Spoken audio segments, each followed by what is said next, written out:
Nunca olvidaré la expresión en el rostro de mi padre cuando el abogado nos informó que ya no éramos dueños de la panadería. El negocio familiar que había construido durante 30 años, que era nuestro patrimonio y sustento, ya no nos pertenecía. Y todo por culpa de mi propio hermano. Historias como esta podrían pasarte a ti. Suscríbete y escucha lo que aprendí. Nunca olvidaré la expresión en el rostro de mi padre cuando el abogado nos informó que ya no éramos dueños de la panadería. El negocio familiar que había construido durante 30 años, que era nuestro patrimonio y sustento, ya no nos pertenecía.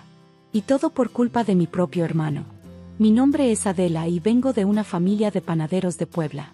Mi abuelo comenzó con un pequeño puesto en el mercado local, vendiendo pan dulce y conchas que preparaba en la cocina de su casa.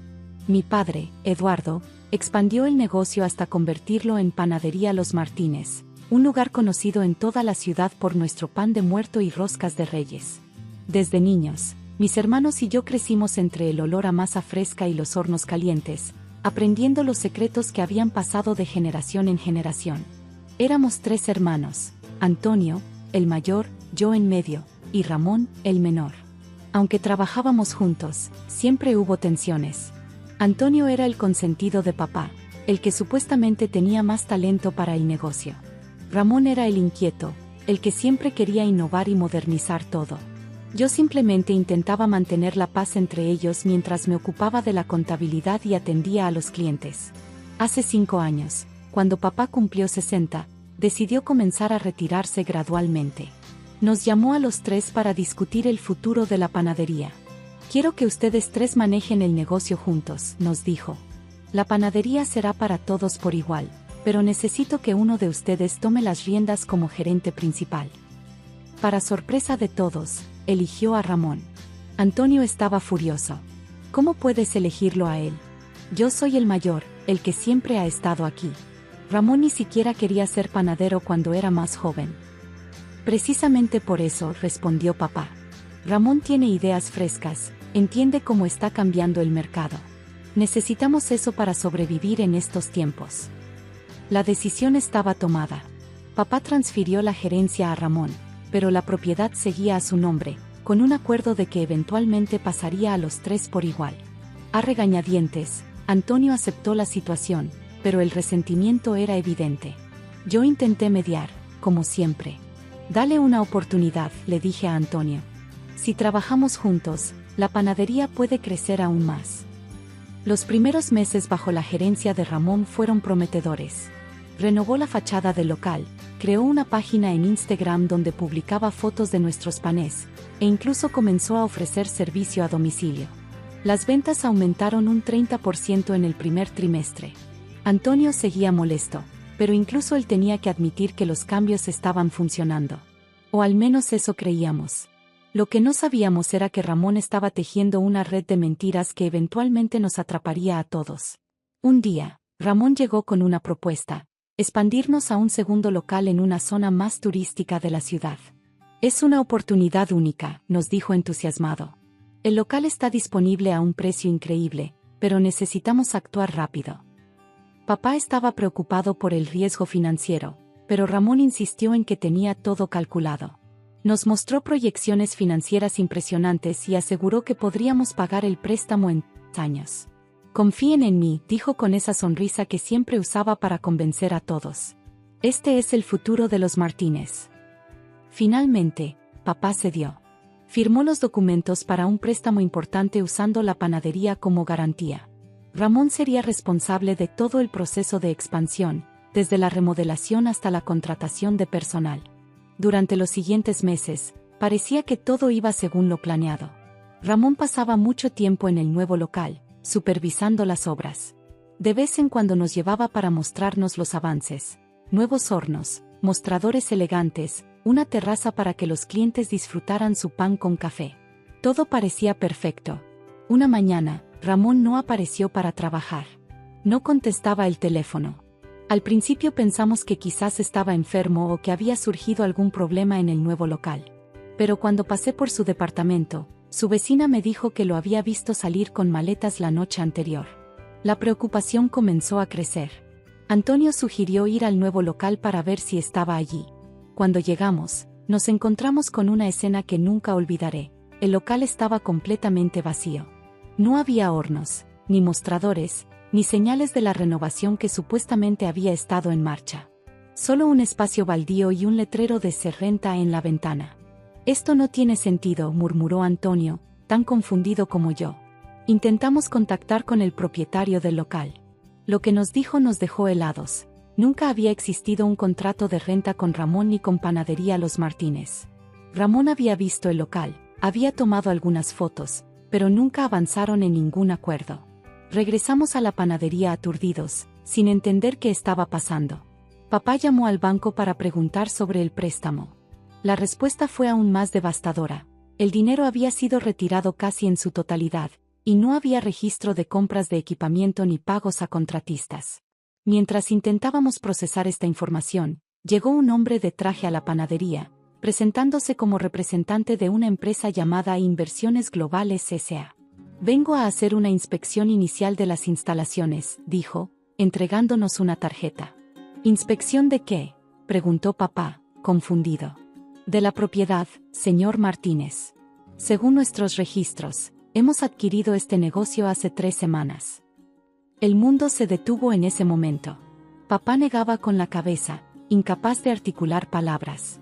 Antonio arrancó los papeles de las manos del hombre y comenzó a leerlos frenéticamente. Resultó que Ramón había falsificado documentos usando el poder que papá le había otorgado como gerente. Había vendido la panadería a esta empresa, una transacción que aparentemente era legal según los papeles que mostraba este hombre. «Esto es imposible», dijo papá finalmente, con la voz quebrada. «Nunca autoricé la venta de mi negocio». Los días siguientes fueron un torbellino de consultas legales, llamadas desesperadas a Ramón que nunca fueron respondidas, y la dolorosa realización de que habíamos sido víctimas de una estafa elaborada por nuestro propio hermano. El abogado que contratamos nos dio pocas esperanzas. Ramón había actuado dentro de los poderes que se le habían otorgado legalmente. La venta parecía válida, y aunque podríamos impugnarla argumentando fraude, el proceso sería largo y costoso, sin garantía de éxito. Mientras tanto, descubrimos que Ramón había vaciado todas las cuentas bancarias asociadas al negocio. Los préstamos que supuestamente eran para la expansión habían sido transferidos a cuentas en el extranjero. Según las investigaciones preliminares, había huido a Argentina con aproximadamente 4 millones de pesos. La traición era completa y devastadora. Papá, quien siempre había sido un hombre fuerte y decidido, parecía haberse encogido. Dejó de comer bien, apenas hablaba. Una noche lo encontré llorando a solas en la cocina de la casa, sosteniendo una vieja foto donde aparecíamos los 3 hermanos de niños, con delantales de panaderos, sonriendo junto a los hornos. «¿Por qué lo hizo?», me preguntó entre lágrimas. «¿Dónde nos equivocamos con él?». No tenía respuesta. La pregunta me atormentaba también a mí. ¿Cómo no vimos las señales? ¿Cómo pudo Ramón, con quien compartimos toda una vida, planearlo todo tan fríamente? Antonio reaccionó diferente. Su dolor se transformó en ira ciega. «Lo voy a encontrar», juraba cada vez que bebía demasiado. «Voy a recuperar lo que es nuestro y él va a pagar por esto». Intenté mantener la calma por el bien de todos, pero por dentro estaba destrozada. No solo habíamos perdido el negocio familiar y nuestro sustento económico, sino que nuestra familia estaba desmoronándose frente a mis ojos. Tuvimos que entregar las llaves de la panadería 2 semanas después. La empresa que la compró planeaba convertirla en una tienda de conveniencia. 30 años de historia, las recetas de mi abuelo, el lugar donde crecimos, todo borrado en un instante. Papá sufrió un infarto 3 meses después. Aunque sobrevivió, los médicos dijeron que el estrés había sido un factor determinante. Mientras lo cuidaba en el hospital, decidí hacer un último intento por entender lo que había pasado. Le escribí un email a Ramón desde mi cuenta personal, no para reclamarle, sino para preguntarle por qué. Para mi sorpresa, respondió. «Nunca me valoraron como a Antonio», escribió. «Papá decía que me daba las riendas, pero nunca confió realmente en mí. Siempre fui el hermano problemático, el irresponsable. Les mostré que podía ser mucho más listo que todos ustedes juntos. El dinero es solo una compensación por años sintiéndome inferior. No espero que lo entiendan, ni que me perdonen. Solo quiero que sepan que ahora finalmente soy libre». Leí sus palabras una y otra vez, buscando algún indicio de remordimiento, alguna grieta en su justificación. No había nada. Solo un egoísmo frío y calculador que me resultaba irreconocible en el hermano con el que había crecido. Decidí no mostrarle ese email a papá ni a Antonio. Ya tenían suficiente dolor. Pasaron los meses y tuvimos que reconstruir nuestras vidas desde cero. Antonio consiguió trabajo en otra panadería. Yo empecé a dar clases de repostería desde casa. Papá, aunque físicamente se recuperó, nunca volvió a ser el mismo. Lo más doloroso fue cómo la traición de Ramón envenenó nuestra relación familiar. Antonio se volvió desconfiado, siempre sospechando de todos. Papá se culpaba constantemente, repasando obsesivamente cada decisión, cada momento en la crianza de Ramón, buscando dónde había fallado. Yo me encontré atrapada en medio, intentando mantener unido lo poco que quedaba de nuestra familia. 2 años después del incidente, recibí una postal desde Chile. Sin remitente, pero sabía que era de Ramón. Mostraba una playa idílica y solo tenía escrito: a veces pienso en ustedes. R. Ni una disculpa. Ni un reconocimiento real del daño causado. Solo un recordatorio de que estaba ahí fuera, viviendo su vida con nuestro dinero, mientras nosotros seguíamos recogiendo los pedazos de lo que había destruido. La noticia de su paradero reavivó la obsesión de Antonio. Comenzó a ahorrar para viajar a Chile, convencido de que podría encontrarlo y recuperar algo de lo perdido. Intenté disuadirlo. Incluso si lo encuentras, ¿qué vas a hacer? El dinero probablemente ya no existe, y solo te expondrás a problemas legales si intentas algo. No se trata del dinero, me respondió con una mirada que no reconocí. Se trata de justicia. Finalmente, Antonio viajó a Chile hace 6 meses. Regresó 2 semanas después, más sombrío y callado que nunca. Nunca quiso hablar de lo que pasó allí, si encontró a Ramón o no. Solo dijo que había cerrado ese capítulo. Poco después, decidió mudarse a Monterrey para empezar de nuevo. Ahora solo hablamos por teléfono ocasionalmente, conversaciones superficiales donde evitamos mencionar el pasado o a Ramón. Papá falleció el invierno pasado. Entre sus pertenencias encontré un sobre con el nombre de Ramón escrito con la letra temblorosa de sus últimos días. Dentro había una carta que nunca envió y la escritura original de la panadería. La carta decía simplemente: te perdono, hijo. Espero que encuentres la paz que no pudiste hallar con nosotros. Esas palabras me rompieron el corazón. Papá había encontrado la forma de perdonar lo imperdonable, mientras yo seguía luchando con el resentimiento y la rabia. Intenté contactar a Ramón para informarle de la muerte de papá. No recibí respuesta. No sé si llegó a enterarse, o si le importó. Hace un mes, recibí una llamada de un número desconocido. Era él. Supe lo de papá, dijo sin saludar. Su voz sonaba diferente, más grave, más cansada. No supe qué responder. 5 años de palabras no dichas se agolparon en mi garganta.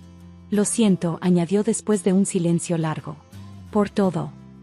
Es muy tarde para eso, respondí finalmente. Lo sé. Solo quería que supieras que no soy feliz, Adela. Todo ese dinero no trajo nada bueno. Estoy solo. Nadie confía en mí, con razón. Y vivo con el peso de lo que les hice cada día. Quise gritarle, decirle que su arrepentimiento no nos devolvería a papá, ni la panadería, ni nuestra familia rota. Pero me contuve. ¿Qué quieres de mí, Ramón? ¿Absolución? No puedo dártela.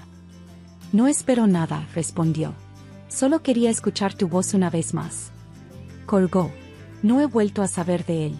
A veces me pregunto si algún día podremos sanar, si existe alguna posibilidad de reconciliación. Pero luego recuerdo la mirada vacía de papá en sus últimos días, la amargura que consume a Antonio, el vacío que dejó en todos nosotros la pérdida de la panadería. Y me doy cuenta de que hay traiciones que cambian el curso de una familia para siempre, heridas que nunca cicatrizan completamente. He aprendido a vivir día a día, a valorar lo que queda. Abrí mi propia pequeña panadería hace 1 año. No es nada comparado con lo que fue Los Martínez, pero es mío. Uso las recetas de mi abuelo y mi padre, manteniendo vivo algo de nuestro legado. En las noches, a veces sueño con los 5 reunidos de nuevo en la panadería, mi abuelo, papá, Antonio, Ramón y yo, amasando juntos, riendo como antes de que todo se rompiera. Despierto con lágrimas, consciente de que ese sueño nunca se hará realidad.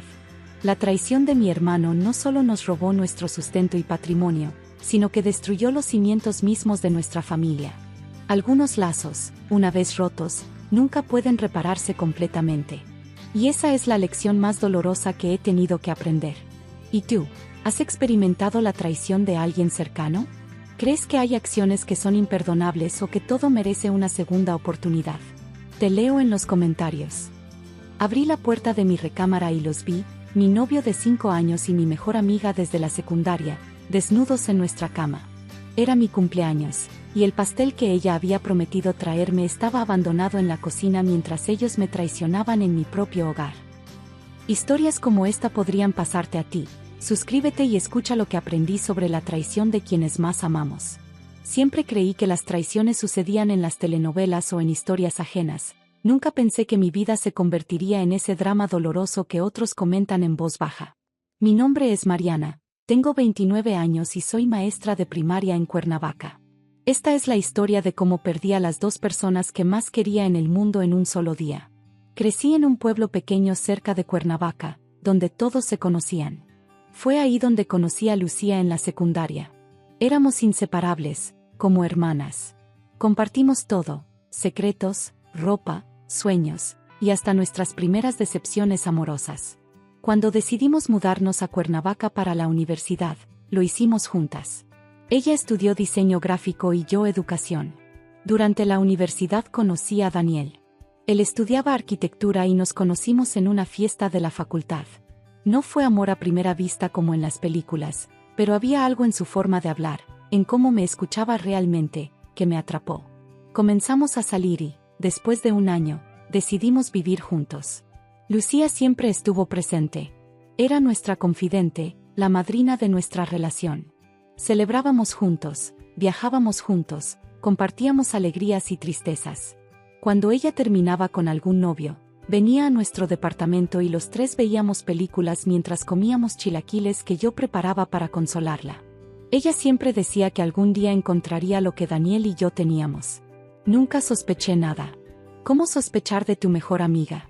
¿De la persona que te ha visto en tus peores momentos y aún así te quiere? ¿Del hombre que te abraza cada noche y te dice que eres lo mejor que le ha pasado?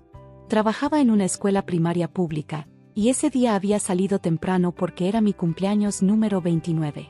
Daniel me había mandado un mensaje diciendo que llegaría tarde del trabajo, pero que tenía una sorpresa para mí. Lucía me había dicho que pasaría por la tarde con un pastel de chocolate, mi favorito. Cuando llegué al departamento, vi el coche de Lucía estacionado afuera. Me alegré pensando que había llegado antes para preparar alguna sorpresa. La puerta estaba sin seguro. Entré y vi su bolsa en el sofá. Sobre la mesa de la cocina estaba la caja del pastel, cerrada. Llamé su nombre, pero nadie respondió. Fue entonces cuando escuché ruidos provenientes de nuestra recámara. Pensé que quizás estaba arreglando alguna decoración para mi cumpleaños. Caminé por el pasillo, abrí la puerta y, ahí estaban. Mi novio y mi mejor amiga. En nuestra cama. El lugar donde yo dormía cada noche. Me quedé paralizada. No grité, no lloré. No pude hacer nada más que mirarlos con una mezcla de horror e incredulidad. Ellos me vieron y se separaron de inmediato. Recuerdo la cara de pánico de Daniel, como intentó cubrirse y balbucear excusas. Lucía comenzó a llorar, repitiendo perdóname, perdóname una y otra vez. Cerré la puerta y salí del departamento. Caminé sin rumbo por horas, con el celular apagado. No quería hablar con nadie. No quería existir. Me senté en un parque y finalmente las lágrimas llegaron, un llanto que parecía no tener fin. No sé cuánto tiempo estuve ahí, pero cuando comenzó a oscurecer, decidí ir a casa de mi prima Teresa. No podía volver a ese departamento, no esa noche. Teresa me recibió sin hacer muchas preguntas. Le conté todo entre sollozos y ella me abrazó, me preparó un té de tila y me dejó dormir en su cama mientras ella se quedaba en el sofá. Mi celular tenía decenas de llamadas perdidas y mensajes de ambos. A la mañana siguiente, decidí enfrentarlos. Teresa se ofreció a acompañarme, pero sabía que esto era algo que debía hacer sola. Regresé al departamento con el corazón latiendo como si quisiera escaparse de mi pecho. Encontré a Daniel sentado en la sala, con la mirada perdida y los ojos hinchados. Lucía no estaba. Me senté frente a él, manteniendo distancia, y le pregunté desde cuándo. 6 meses, confesó, sin poder mirarme a los ojos. 6 meses. Medio año de mentiras. Medio año en que yo les contaba a ambos sobre mi día, compartía mis alegrías y mis preocupaciones, mientras ellos compartían una cama a mis espaldas. Quería saber por qué. ¿Qué había hecho yo mal? ¿En qué había fallado? No hiciste nada mal, dijo él, finalmente mirándome. Simplemente, pasó. No lo planeamos. La excusa más débil y cobarde. Simplemente pasó. Como si hubiera sido un accidente, como tropezarse o derramar un vaso de agua. Le pedí que se fuera, que recogiera sus cosas y se marchara ese mismo día. No quería verlo nunca más. Me dijo que me amaba, que había sido un error, que podíamos arreglarlo. Le dije que el amor no se trata de errores de 6 meses con tu mejor amiga. Mientras él recogía sus cosas, recibí un mensaje de Lucía. Quería verme, hablar conmigo, explicarme. Parte de mí quería gritarle, reclamarle, pero otra parte necesitaba entender. Después de que Daniel se fue, le dije que viniera. Llegó con los ojos tan hinchados como los míos. Se sentó donde minutos antes había estado Daniel, y comenzó a hablar entre lágrimas. Me dijo que siempre había envidiado lo que teníamos, que Daniel había comenzado a confiarle problemas de nuestra relación que yo ni siquiera sabía que existían. Que una noche, después de muchas copas, cuando yo estaba en un congreso de educación en Monterrey, sucedió por primera vez. ¿Cómo pudiste?, le pregunté, con la voz quebrada. Te conté cada pelea, cada duda, cada momento feliz. Eras como mi hermana. Lo sé, dijo entre sollozos. No merezco tu perdón. Pero quiero que sepas que me odio por esto. Que perderte es lo peor que me ha pasado. Le dije que se fuera. Que yo también la había perdido a ella, pero por sus decisiones, no por las mías. Las semanas siguientes fueron un infierno. No podía dormir, apenas comía. Teresa me convenció de que me mudara con ella temporalmente, mientras decidía qué hacer con el departamento que había compartido con Daniel. Él seguía llamando, enviando mensajes, incluso apareció en la escuela donde trabajo un día. Le pedí que respetara al menos ese espacio. Lucía también intentaba contactarme. Me enviaba mensajes largos explicando cuánto lo sentía, cuánto me extrañaba. Un día me envió un correo contándome que había comenzado terapia, que estaba tratando de entender por qué había traicionado a la persona que más quería en el mundo. Mis compañeros en la escuela notaron mi cambio, mi tristeza. La directora me sugirió tomar unos días, pero yo sabía que sumergirme en el trabajo, estar con los niños, era lo único que me mantenía a flote. Pasaron 2 meses. La rabia inicial se había transformado en un dolor sordo, constante. Decidí vender el departamento. No podía vivir ahí, no podía borrar las imágenes de ellos juntos en esa cama. Fue entonces cuando me encontré con Lucía en el supermercado. No planeaba hablarle, pero ella me vio y se acercó. Me preguntó cómo estaba. Le dije la verdad, destrozada, pero sobreviviendo. Me contó que ella y Daniel habían terminado, que él se había mudado a Guadalajara por trabajo, que ella seguía en terapia. No sentí alegría al saber que habían terminado, pero tampoco me dolió. Estaba comenzando a sentir una indiferencia que, en cierto modo, era un alivio. Le dije que necesitaba tiempo, mucho tiempo, que no sabía si algún día podría perdonarla, pero que no le deseaba mal, que esperaba que realmente estuviera trabajando en sí misma. Ella asintió, con lágrimas en los ojos, y se alejó después de decirme que siempre estaría ahí si la necesitaba. El departamento se vendió rápido.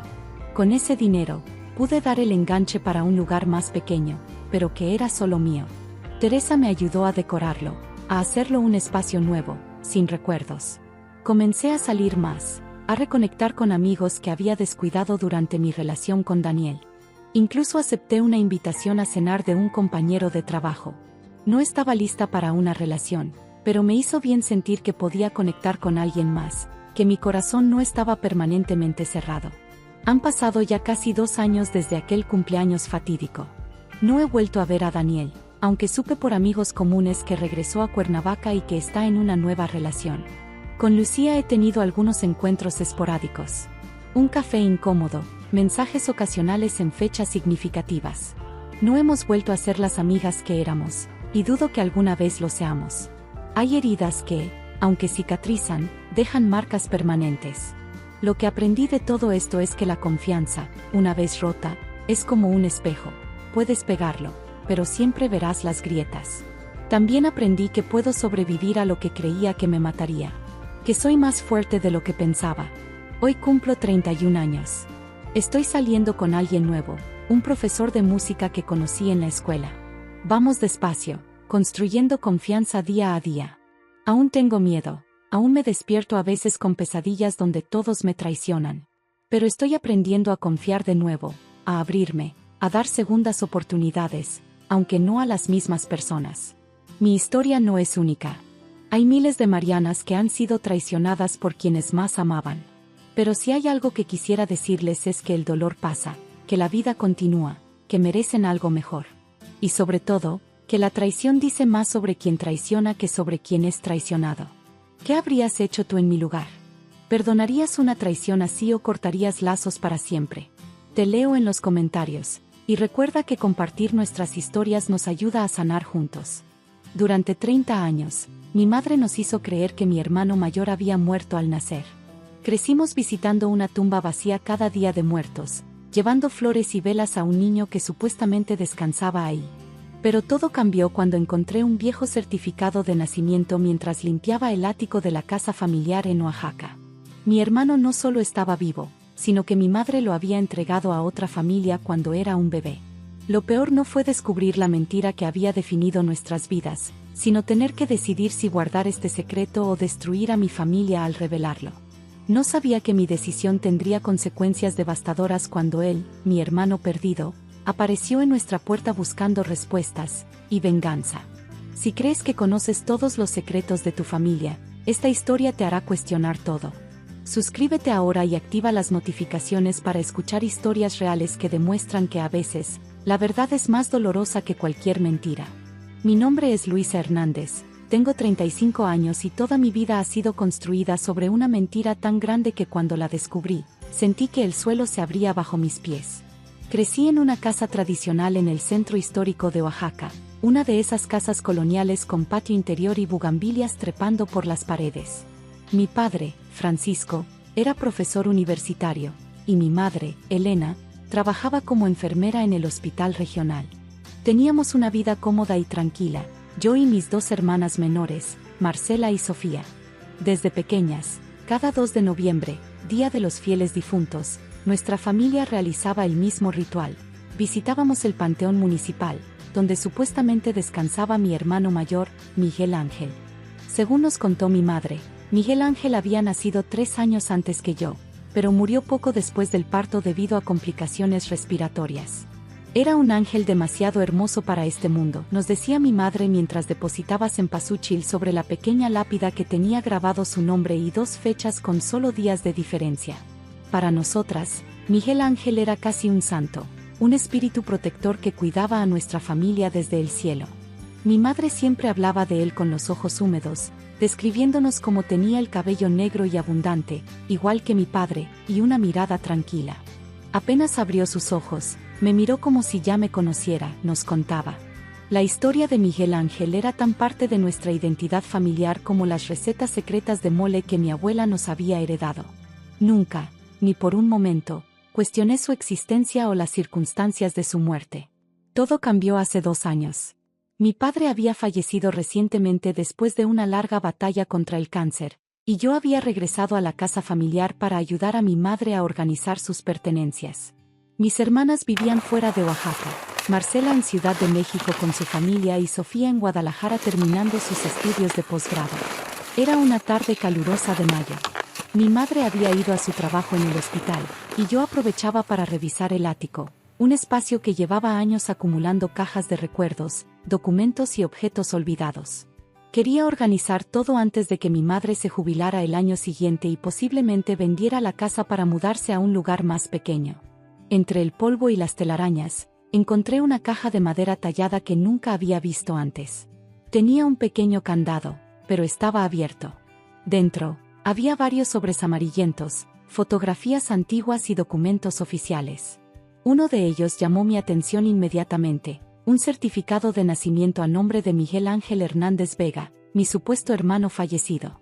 La fecha coincidía con lo que siempre nos habían dicho. 10 de marzo de 1983. Lo extraño era que, adjunto al certificado, había otro documento, un acta de adopción fechada 3 meses después. Sentí que el aire se volvía denso, difícil de respirar, mientras mis ojos recorrían las líneas una y otra vez, intentando entender lo que estaba leyendo. Miguel Ángel no había muerto. Había sido dado en adopción a una pareja de apellido Gutiérrez. Junto a estos documentos había varias cartas escritas a mano. Cartas que mi madre había redactado pero que aparentemente nunca envió. Todas dirigidas a Miguel Ángel, explicándole por qué había tomado la decisión de entregarlo, pidiéndole perdón, contándole sobre sus hermanas que crecían sin conocerlo. Mi querido hijo, decía una de ellas, hoy cumples 10 años y no puedo dejar de pensar en cómo serás ahora. ¿Te gustará la escuela? ¿Tendrás amigos? ¿Te tratarán bien tus padres? La decisión que tomé hace una década me sigue atormentando cada día, pero quiero que sepas que lo hice porque tu padre, tu verdadero padre, amenazó con destruirnos a todos y te reconocía como suyo. Me detuve en seco. ¿Su verdadero padre? Las fechas no mentían. Miguel Ángel había nacido casi un año antes de que mis padres se casaran. Lo que significaba que mi padre, Francisco, no era su padre biológico. Seguí leyendo, carta tras carta, descubriendo fragmentos de una historia que mi madre había mantenido oculta toda su vida. Al parecer, ella había tenido una relación con un hombre casado, alguien poderoso en Oaxaca. Cuando quedó embarazada, él la abandonó, amenazándola para que guardara silencio. Mi padre, que ya la cortejaba entonces, decidió casarse con ella a pesar del escándalo que supondría una madre soltera en el conservador Oaxaca de los años 80. Pero ese hombre, el padre biológico de Miguel Ángel, no se contentó con abandonarlos. Según las cartas, cuando supo que mi madre seguía adelante con el embarazo, la amenazó con asegurarse de que nunca encontrara trabajo en Oaxaca, con destruir la reputación de mi padre en la universidad. La presión fue tan grande que mis padres tomaron la decisión de dar al niño en adopción y fingir que había muerto, mudándose brevemente a Puebla durante el proceso y regresando a Oaxaca meses después con la historia de su hijo fallecido ya establecida. No podía creer lo que estaba leyendo. Mi madre, a quien siempre había visto como el epítome de la honestidad, había mantenido esta mentira colosal durante más de 3 décadas. Había construido un altar a un hijo que no estaba muerto, nos había llevado año tras año a dejar flores en una tumba vacía. Escuché el sonido de la puerta principal. Mi madre había regresado del hospital antes de lo previsto. Rápidamente, guardé los documentos en la caja y la coloqué donde la había encontrado. Necesitaba tiempo para procesar lo que había descubierto antes de confrontarla. Durante las siguientes semanas, viví en un estado de conmoción y confusión. Observaba a mi madre preparar el desayuno, regar las plantas, realizar todas esas tareas cotidianas, y me preguntaba cómo había podido cargar con ese secreto durante tanto tiempo. ¿Cuánto dolor había estado escondiendo detrás de su sonrisa serena? Parte de mí quería gritarle, exigirle explicaciones, liberar toda la rabia y la confusión que sentía. Otra parte entendía el imposible dilema que había enfrentado siendo tan joven, la presión social y las amenazas. Y otra parte, la que más me avergonzaba, simplemente quería pretender que nunca había encontrado esos documentos, seguir viviendo en la confortable mentira que había definido nuestra familia. Finalmente, decidí hablar primero con mis hermanas. Las llamé por videoconferencia una noche mientras mi madre asistía a su clase semanal de cerámica. Sus rostros mostraron inmediatamente interés. Nuestro hermano Ángel era un tema que siempre provocaba emociones fuertes en la familia. Les conté todo, la caja, los documentos, las cartas. Mientras hablaba, vi cómo sus expresiones pasaban de la incredulidad al shock, y finalmente, a algo parecido al dolor traicionado que yo misma había sentido. Marcela fue la primera en hablar cuando terminé. Tenemos que confrontar a mamá, dijo con firmeza. Nos ha mentido toda la vida. Tenemos un hermano ahí afuera que ni siquiera sabe que existimos. Sofía, siempre la más empática, intervino. Pero imaginen lo que ha sufrido mamá todos estos años. La culpa, el miedo. Y ahora que papá no está, ¿de verdad queremos hacerla pasar por esto? ¿Y qué hay de Miguel Ángel?, rebatió Marcela. ¿No merece saber la verdad? ¿No merecemos todos conocernos? La discusión se extendió durante horas. Al final, llegamos a un compromiso incómodo. Esperaríamos a que pasara el aniversario de la muerte de nuestro padre, en 2 meses, antes de decidir cómo proceder. Mientras tanto, intentaríamos averiguar más sobre la familia Gutiérrez y el paradero actual de Miguel Ángel, sin alertar a nuestra madre. Lo que no sabíamos entonces era que nuestras indagaciones removían aguas que habían estado quietas durante demasiado tiempo. Un mes después, mientras preparaba la cena en la casa familiar, escuché el timbre de la puerta. Mi madre había salido a comprar medicamentos, así que fui a abrir. En el umbral estaba un hombre de unos 38 años, alto, de complexión fuerte, con el mismo cabello negro y abundante que mi padre, pero con facciones que me resultaban inquietantemente familiares de otro modo. Tenía algo en los ojos, en la forma de su nariz, que me recordaba al rostro que veía cada mañana en el espejo. ¿Puedo ayudarlo?, pregunté, sintiendo un escalofrío recorrer mi espalda. Mi nombre es Miguel Ángel Gutiérrez, dijo con voz grave, aunque supongo que originalmente era Hernández. Estoy buscando a Elena Vega. El mundo pareció detenerse a mi alrededor. Mi hermano, el fantasma que había perseguido a nuestra familia durante décadas, estaba frente a mí, de carne y hueso. Ella no está en casa ahora, balbuceé, incapaz de procesar completamente lo que estaba sucediendo. Soy Luisa, su hija. Una sonrisa sin humor curvó sus labios. Su otra hija, querrás decir. No supe qué responder. Parte de mí quería abrazarlo, decirle que durante años habíamos llorado su supuesta muerte. Otra parte sentía miedo ante la dureza de su mirada. ¿Puedo pasar?, preguntó, aunque su tono sugería que no era realmente una pregunta. Lo dejé entrar, guiándolo hasta la sala donde tantas veces habíamos contemplado la única fotografía existente de él, una imagen borrosa de un bulto en una manta que mi madre aseguraba era Miguel Ángel poco después de nacer. ¿Cómo nos encontraste?, logré preguntar mientras nos sentábamos. Mi madre adoptiva me confesó la verdad en su lecho de muerte hace 6 meses, explicó. Me dio los pocos documentos que tenía y me dijo que mi madre biológica trabajaba como enfermera en Oaxaca. No fue difícil seguir el rastro desde ahí.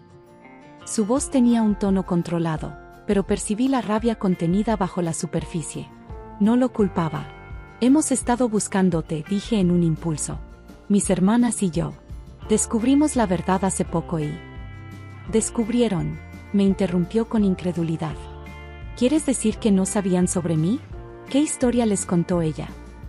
Le expliqué la versión que habíamos creído toda nuestra vida, el hermano que murió poco después de nacer, la tumba que visitábamos religiosamente, las historias sobre el bebé de cabello negro que apenas había abierto los ojos. Miguel Ángel escuchó en silencio, su expresión tornándose cada vez más sombría. Así que ni siquiera tuve la dignidad de existir para ustedes, dijo finalmente. Era más conveniente matarme que admitir la verdad. No fue así, intenté defenderla, aunque ni yo misma estaba segura. Ella te escribió cartas, muchas cartas. Nunca las envió, pero... ¿Cartas? Su risa fue amarga. ¿De qué sirven unas cartas que nunca llegaron? Crecí pensando que era hijo de María y Roberto Gutiérrez, que me habían adoptado porque me querían. Descubrir que fui abandonado, entregado como si fuera un objeto indeseado. En ese momento, escuchamos la puerta principal abrirse. ¿Luisa? Olvidé la lista de compras. ¿Podrías? Mi madre se quedó petrificada en la entrada de la sala. El frasco de pastillas que llevaba en la mano cayó al suelo, las pequeñas cápsulas rodando en todas direcciones como gotas de lluvia. Su rostro perdió todo color mientras sus ojos se fijaban en Miguel Ángel. No necesitaba ninguna presentación, ninguna explicación. Una madre reconoce a su hijo, incluso después de 38 años. Miguel. Susurró, su voz apenas audible. Él se puso de pie lentamente, su imponente figura llenando la habitación. Elena Vega, dijo con frialdad. O debería decir, ¿mamá? Lo que siguió fue una de las conversaciones más dolorosas que he presenciado en mi vida. Mi madre, entre lágrimas, intentó explicar las circunstancias imposibles que la habían llevado a tomar la decisión de darlo en adopción. Le habló del miedo, de las amenazas, de cómo había sido obligada a elegir entre él y el resto de la familia que aún no existía. Tu padre biológico era Javier Montero, dueño de varias haciendas en la región, reveló. Un hombre casado, con conexiones políticas. Cuando supo de mi embarazo, me ofreció dinero para un aborto. Cuando me negué, me amenazó. Dijo que destruiría a cualquiera que me ayudara, que me aseguraría de que ningún hospital me contratara, que Francisco nunca obtendría su plaza en la universidad. Miguel Ángel escuchaba impasible, como si estuviera oyendo la historia de un extraño. ¿Y por qué la mentira?, preguntó. ¿Por qué decirles a tus otras hijas que había muerto? Mi madre bajó la mirada, la vergüenza evidente en cada línea de su rostro envejecido. Al principio, fue para protegernos a todos. Con el tiempo, se volvió imposible deshacer la mentira. ¿Cómo les explicaría a mis hijas que su hermano estaba vivo, pero que yo lo había entregado? ¿Cómo justificaría años de visitas a una tumba vacía? La mentira creció hasta convertirse en nuestra realidad. Miguel Ángel se mantuvo en silencio por lo que pareció una eternidad. Finalmente, sacó algo de su bolsillo, un pequeño medallón de plata. Mi madre adoptiva me dio esto. Dijo que venía conmigo cuando me entregaron. Dentro hay una fotografía. Abrió el medallón y lo colocó sobre la mesa de centro. Dentro había una diminuta fotografía en blanco y negro, mi madre, mucho más joven, sosteniendo un bebé recién nacido.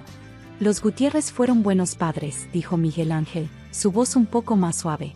Me dieron educación, oportunidades, amor. Pero siempre hubo un vacío, una pregunta sin respuesta. ¿Por qué mi madre biológica no me quiso? Mi madre sollozó abiertamente, décadas de dolor contenido liberándose de golpe. Siempre te quise, logró decir entre lágrimas. Cada día de mi vida pensé en ti, me pregunté cómo serías, si serías feliz.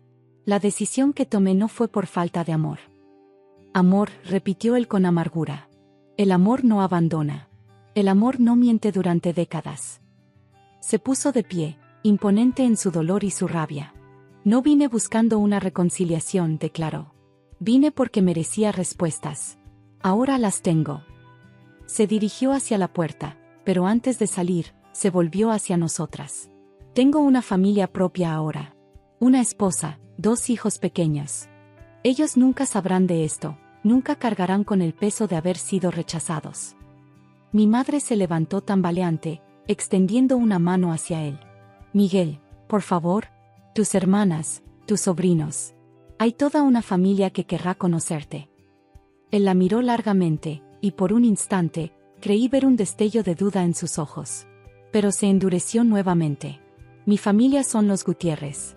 Ustedes son extraños para mí. Con esas palabras, salió de nuestras vidas tan abruptamente como había entrado.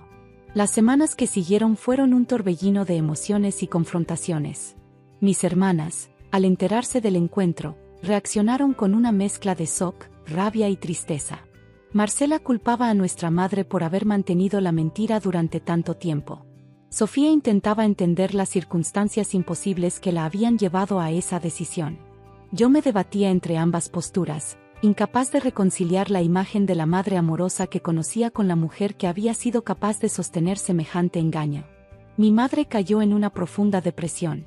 La culpa que había cargado silenciosamente durante décadas ahora estaba expuesta, cruda y sangrante, imposible de ignorar. Dejó de ir al hospital, apenas comía. Pasaba horas mirando viejas fotografías familiares como buscando el momento exacto en que la mentira se había vuelto más real que la verdad. Un mes después de la visita de Miguel Ángel, recibí una llamada de un número desconocido. Luisa Hernández, preguntó una voz masculina que reconocí inmediatamente. Miguel Ángel, respondí, mi corazón acelerándose. No esperaba. He estado pensando, me interrumpió. Sobre todo lo que pasó. Sobre ustedes. Hubo un largo silencio antes de que continuara. Mi esposa dice que debería darles una oportunidad. Que mis hijos merecen conocer a su familia biológica, que yo merezco conocer a mis hermanas. Sentí que las lágrimas comenzaban a formarse en mis ojos. Nos gustaría mucho eso, dije con sinceridad. No estoy diciendo que todo esté perdonado, aclaró. No sé si algún día podré perdonar completamente. Pero tal vez podamos empezar de nuevo. Conocernos como adultos, sin expectativas. Acordamos una reunión para el fin de semana siguiente. Esta vez, en terreno neutral, un restaurante en el centro de Oaxaca. Asistimos todos, mis hermanas, sus familias, Miguel Ángel con su esposa Laura y sus 2 hijos pequeños, Mateo y Diana. El encuentro fue incómodo al principio. Había demasiadas historias no contadas, demasiado dolor acumulado. Pero también había una innegable curiosidad, un deseo compartido de conocernos, de encontrar las piezas que faltaban en nuestras vidas. Descubrimos similitudes sorprendentes. Miguel Ángel y yo compartíamos el mismo gusto por la literatura histórica. Él y Marcela tenían la misma risa explosiva. Su hijo mayor, Mateo, tenía los mismos hoyuelos que mi padre cuando sonreía, un rasgo que había pasado a mis propios hijos. ¿Y nuestra madre?, preguntó finalmente, cuando el almuerzo terminaba. ¿Por qué no vino? Intercambiamos miradas incómodas antes de que yo respondiera.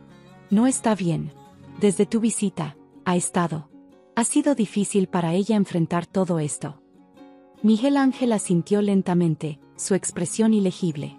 Tal vez algún día esté listo para hablar con ella nuevamente, dijo finalmente. No hoy, pero algún día. Fue un pequeño rayo de esperanza en medio de tanto dolor. En los meses siguientes, construimos una relación tentativa. Miguel Ángel y su familia venían a Oaxaca ocasionalmente, y nosotras los visitábamos en Puebla, donde él trabajaba como arquitecto. Nuestros hijos, primos que nunca supieron que existían, formaron amistades inmediatas, con esa facilidad que tienen los niños para aceptar nuevas realidades sin cuestionarlas demasiado. Mi madre seguía sin participar en estos encuentros. Su salud había empeorado, y aunque físicamente se recuperó de la depresión inicial, algo en ella parecía permanentemente roto. Un año después de la primera visita de Miguel Ángel, estábamos todos reunidos en mi casa celebrando el cumpleaños de mi hijo menor cuando sonó el timbre. Al abrir, encontré a mi madre en el umbral, pálida y notablemente nerviosa. Supe que estarían todos aquí, dijo con voz temblorosa. Necesito hablar con él. La conduje al interior, donde la reunión se detuvo abruptamente al verla. Miguel Ángel se puso rígido, su rostro una máscara impenetrable. Lo siento, dijo mi madre, dirigiéndose directamente a él, ignorando a todos los demás en la habitación. Sé que no es suficiente, pero necesito que lo sepas. Cada día de mi vida he lamentado la decisión que tomé. No porque no fuera necesaria en ese momento, sino porque permitió que la mentira creciera hasta consumirnos a todos. Miguel Ángel no respondió, pero tampoco se alejó cuando ella se acercó.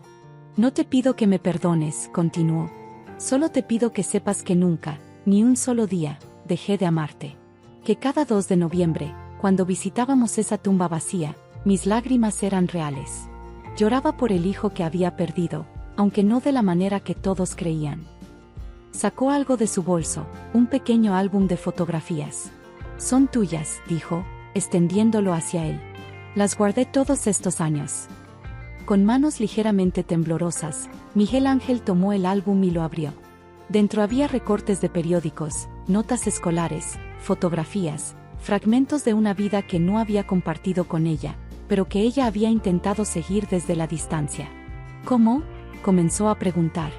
Los Gutiérrez eran buenos amigos de los primos de Francisco, explicó mi madre. No fue coincidencia que ellos te adoptaran. Elegí una familia que pudiera seguir indirectamente, personas de confianza que te darían el amor y las oportunidades que yo no podía darte entonces. La revelación pareció sacudir a Miguel Ángel. La idea de que su adopción no había sido aleatoria, que su madre biológica había intentado, a su manera imperfecta, protegerlo incluso en el abandono. No sé si algún día podremos tener una verdadera relación madre-hijo, dijo él finalmente. Hay demasiado tiempo perdido, demasiado dolor. Mi madre asintió, aceptando la verdad de sus palabras. Pero mis hijos merecen conocer a su abuela, continuó. Y creo que ambos merecemos la oportunidad de intentarlo. No fue un final feliz de telenovela. No hubo abrazos dramáticos ni perdones instantáneos. Solo un pequeño paso hacia la posibilidad de sanar, de construir algo nuevo de las cenizas de tantas mentiras y tanto dolor. Han pasado 5 años desde entonces. Nuestra familia ha encontrado una nueva normalidad, una que incluye a Miguel Ángel y su familia en nuestras vidas. Las reuniones ya no son incómodas, aunque ocasionalmente surge algún tema sensible que nos recuerda el camino que hemos recorrido. Mi madre y Miguel Ángel han desarrollado una relación respetuosa, si no completamente cálida. Hay demasiadas cicatrices para pretender que el pasado no existió. pero también hay un reconocimiento mutuo del dolor que ambos cargaron, aunque de maneras diferentes. A veces me pregunto cómo habría sido nuestra vida si mi madre hubiera tomado decisiones diferentes. Si hubiera encontrado el valor para desafiar a Javier Montero, si hubiera confiado en que mi padre la apoyaría incondicionalmente, si nos hubiera contado la verdad desde el principio. Había demasiadas historias no contadas, demasiado dolor acumulado. Pero también había una innegable curiosidad, un deseo compartido de conocernos, de encontrar las piezas que faltaban en nuestras vidas. Descubrimos similitudes sorprendentes. Miguel Ángel y yo compartíamos el mismo gusto por la literatura histórica. Él y Marcela tenían la misma risa explosiva. Su hijo mayor, Mateo, tenía los mismos hoyuelos que mi padre cuando sonreía, un rasgo que había pasado a mis propios hijos. ¿Y nuestra madre?, preguntó finalmente, cuando el almuerzo terminaba. ¿Por qué no vino? Intercambiamos miradas incómodas antes de que yo respondiera. No está bien. Desde tu visita, ha estado. Ha sido difícil para ella enfrentar todo esto.